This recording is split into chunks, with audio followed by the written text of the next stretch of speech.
With its all but subtle theme of teen angst gone deadly, to its found footage format, mixed with classic superhero elements and a high caliber action scene, Chronicle, directed by Josh Trank, has all the ingredients to boast high numbers in the box office, and it did just that.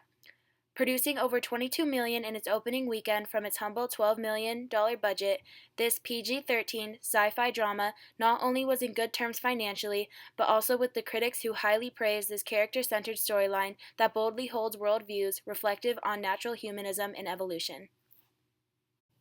Hi, I'm Emily, and in this video I will be dissecting the movie Chronicle and the different worldviews it presents, and how they stand up against biblical standards. This is important because films, no matter how outlandish, are used as mirrors we hold up to society and ask the question, what would you do? And Chronicle literally does just that. Written on the poster, just above the title, is the question, what are you capable of? Now, let's get into what this movie is about. Named accordingly, the movie Chronicle chronicles the life of three teenage boys just around the time they discover a mysterious massive blue rock in a hole a couple miles away from a barnhouse party all three of them were attending. After their encounter with this foreign object, they begin to discover abilities unlike anything they've experienced before. These abilities allow them to move objects without physically touching them, a phenomenon known as telekinesis. Upon this discovery, they explore just how far they can go with this. It takes some further than others. One of the boys, Andrew, a socially awkward loner to say the least, hones in on his telekinetic abilities after coming to the revelation that he is in fact stronger than the other two. Through a series of unfortunate events, Andrew annexes himself off from the popularity he gained and lost from his newfound talent and focuses his time and strength on getting back at those who have wronged him. Hey, Wade!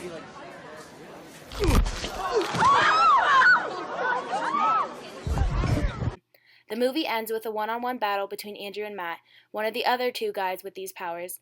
It concludes with Andrew trying to fight back but ultimately wearing himself out. The resilience and harm Andrew is causing to everyone around them forces Matt to have to kill him.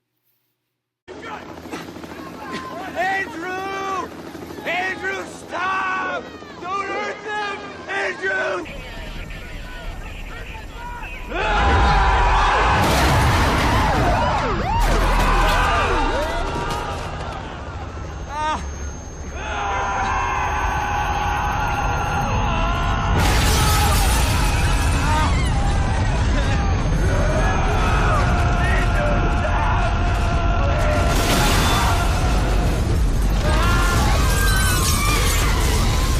There are only three main characters in this movie. Andrew, who is again the socially awkward loner who carries around a camera with him, filming his everyday life. The movie shows his abusive alcoholic father and dying mother.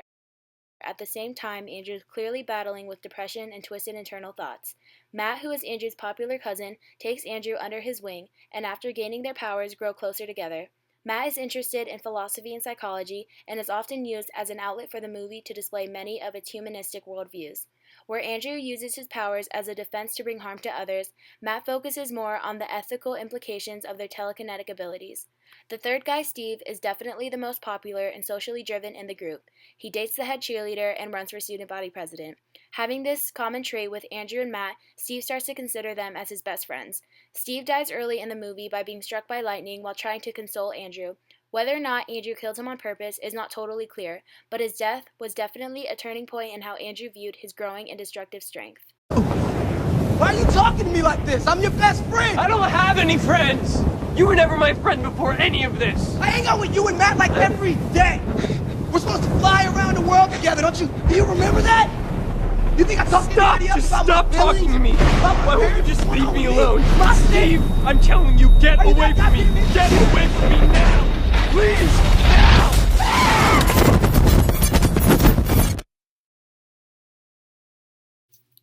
Andrew uses Darwinian evolution as his main drive to do the harmful things he does.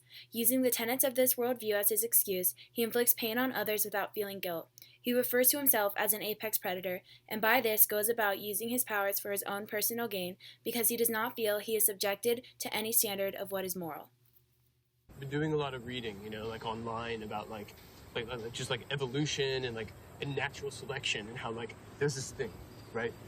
It is called the apex predator, right? And basically what this is the strongest animal in the ecosystem, right? And as human beings, we're considered the apex predator, but only because like smaller animals can't feed on us because of weapons and stuff, right? The lion does not feel guilty when it kills a gazelle, right? You do not feel guilty when you squash a fly. And I think that means something. I just think that really means something.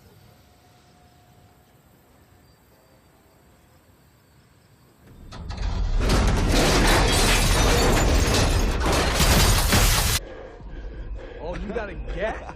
I gotta get too. Dude!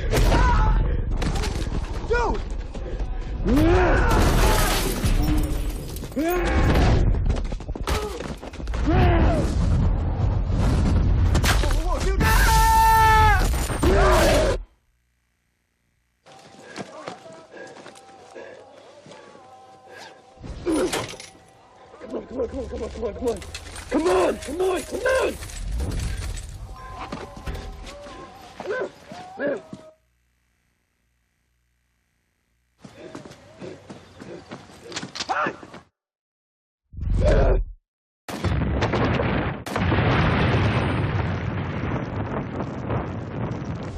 Andrew!